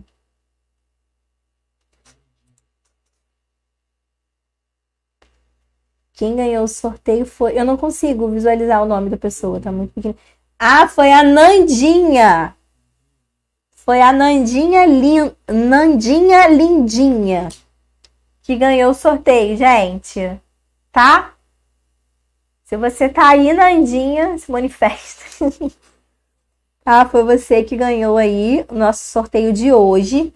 Gente, todo dia vai ter sorteio, tá? Teve gente que falou aqui que o sorteio é na última live. Não, não. Todo dia vai ter um sorteio. Todo dia vai ter a chance aí de uma pessoa ganhar, tá bom? Nosso curso. Então, vou tentar colocar, tá? O nome de alguns livros para vocês lá no grupo.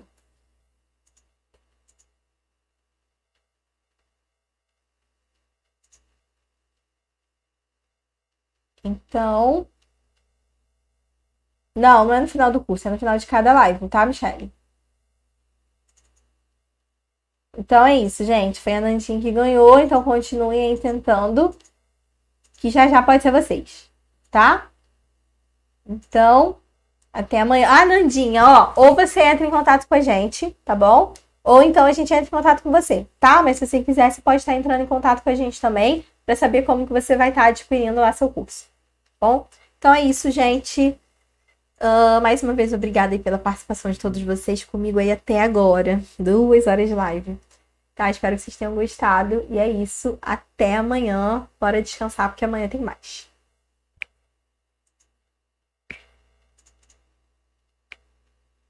Fechou?